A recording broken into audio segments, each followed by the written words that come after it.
покашляй вот сюда, я держу, ты покашляй. Тоже интересная техника. Сюда покашляй.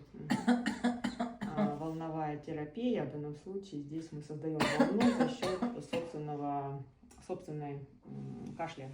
То есть происходит волна, и таким образом идет расслабление. Я вот натянула в данном случае лестничные мышцы трапециевидные, да, и за счет этого происходит расслабление внутри. Кашель – это природный механизм, это некая волна, которая создается изнутри и способствует тому, чтобы разорвать различные уплотнения, размягчить триггерные зоны и снять напряжение с болезненных участков. Запишитесь на массаж прямо сейчас.